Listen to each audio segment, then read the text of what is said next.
Alert. मौसम वैज्ञानिक ने कहा तूफान शांत होने के बाद हो सकती है भारी बारिश।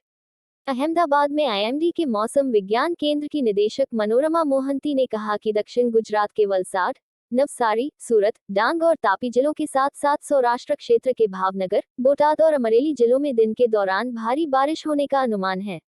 उन्होंने पत्रकारों से कहा, यह 27 नवंबर तक कम हो जाएगी और दक्षिण गुजरात व सौराष्ट्र जिलों के कुछ हिस्सों में केंद्रित रहेगी। मौसम वैज्ञानिक अंबेलाल पटेल ने मानसून के एक और दौर की भविष्यवाणी की है, जबकि इस तूफान ने पूरे प्रदेश को अपनी चपेट में ले लिया है।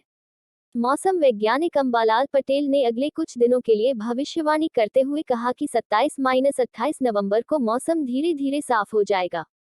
हालांकि इस दौरान वडोदरा, भरूच और सौराष्ट्र के कुछ हिस्सों में भारी बारिश हो सकती है। इसके साथ ही उन्होंने कहा कि इस भारी बारिश के कारण अजीब मौसम के कारण कपास की फसल में कीट लगने की आशंका रहेगी, जबकि गेहूं और सरसों जैसी सर्दियों की फसलों के लिए यह अच्छा रहेगा। अपवेदर यूपी में आंधी तूफान के साथ बारिश का आईएमडी ने जारी किया येलो अलर्ट। जाने अपने जिले के मौसम का हाल। अपवेदर मौसम विभाग ने यूपी में आज आंधी पानी के साथ कुछ स्थानों पर आकाशीय बिजली गिरने का आईएमडी ने येलो अलर्ट जारी किया है। जानिए अपने शहर के मौसम का हाल। भारतीय मौसम विभाग ने आज यूपी में बारिश और आंधी तूफान आने का येलो अलर्ट जारी किया है। गरज चमक के साथ बारिश और कुछ स्थानों पर आकाशीय बिजली गिर सकती है। बारिश के बाद प्रदूषण की मार झेल रहे कई जिलों में राहत मिलने की उम्मीद है। बारिश होने से तापमान में 2 से 3 डिग्री तक की गिरावट हो सकती है। इसके बाद कड़ाके की ठंड पड़ने के आसार हैं। मंगलवार को मौसम शुष्क रहने की फिलहाल संभावना है। इस दौरान कोहरा की जबरदस्त दस्तक होगी। मौसम विभाग ने सोमवार यानी आज यूपी में आंधी तूफान के साथ हल्की बारिश होने का पूर्वानुमान जारी किया है। पूर्वी और पश्चिम उत्तर प्रदेश में आईएमडी ने येलो अलर्ट जारी किया है। सुबह से ही आसमान में बादल छा गए हैं। बारिश होने के बाद ठंड का प्रकोप बढ़ेगा। पूर्वी यूपी के गोंडा, बहराइच, बलरामपुर, श्रावस्ती, अयोध्या सहित आसपास के जिलों में सुबह से ही घने बादल छा गए हैं। 29 और 30 नवंबर को फिर से प्रदेश में मौसम शुष्क रह सकता है। पश्चिमी विक्षोभ के हिमालय की पहाड़ियों से टकराने के बाद पछुआ हवाएं ठंड बढ़ाएंगी। दिसंबर माह के पहले सप्ताह में कड़ाके की ठंड के साथ शीतलहर और कोहरा की दस्तक होने वाली है। यूपी के जिलों में कहां कितना रहा तापमान। यूपी के गोंडा अधिकतम तापमान 29 डिग्री सेल्सियस और न्यूनतम तापमान 16 डिग्री सेल्सियस रहा। इसी तरह बहराइच में अधिकतम तापमान 28 डिग्री सेल्सियस और न्यूनतम तापमान 17 डिग्री रिकॉर्ड किया गया। बलरामपुर और श्रावस्ती जिले में 29 डिग्री और 16 डिग्री रिकॉर्ड किया गया।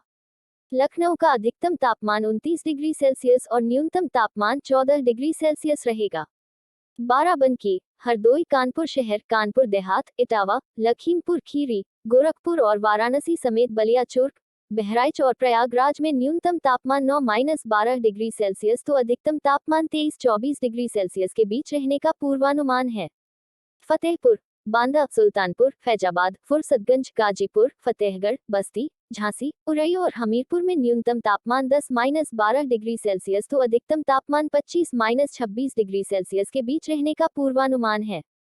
मौसम विज्ञान केंद्र पटना के अनुसार बिहार में पिछले 24 घंटे के दौरान ज्यादातर जिलों के तापमान में 1-2 डिग्री की गिरावट दर्ज की गई। वहीं अगले 5-6 दिनों तक तापमान में 2-3 डिग्री की गिरावट आ सकती है। सुबह के समय कोहरा छाया रहेगा।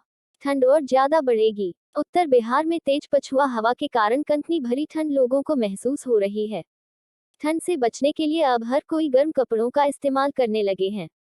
कम दबाव के क्षेत्र के पश्चिम उत्तर पश्चिम दिशा में आगे बढ़ने और 27 नवंबर के आसपास दक्षिण पूर्व बंगाल की खाड़ी और उससे सटे अंडमान सागर के ऊपर दबाव में तब्दील होने की संभावना स्काईमेट वेदर व्यक्त की है। 25 नवंबर को एक ताज़ा पश्चिमी विक्षोभ पश्चिमी हिमालय तक पहुंच सकता है। कश्मीर में ज्यादातर स्थानों पर कल रात पारा जमाव बिंदु से ऊपर पहुंच गया, जिससे स्थानीय लोगों को ठंड और कोहरे से कुछ राहत मिली।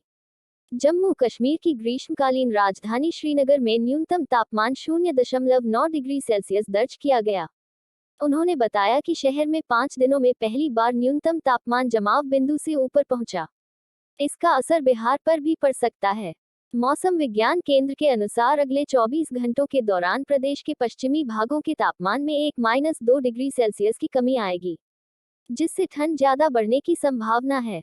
बिहार में अगले 5-6 दिनों में अधिकतम तापमान 29 डिग्री सेल्सियस से 30 डिग्री सेल्सियस जबकि न्यूनतम तापमान 17 से 19 डिग्री सेल्सियस के बीच रहने की संभावना है।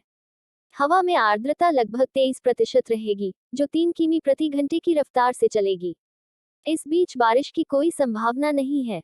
हालांकि मौसम वैज्ञानिकों के अनुसार इस साल एल नीनो के कारण बिहार में पछुआ हवा जल्द ही रुख बदलकर पूर्वइया हो सकती है।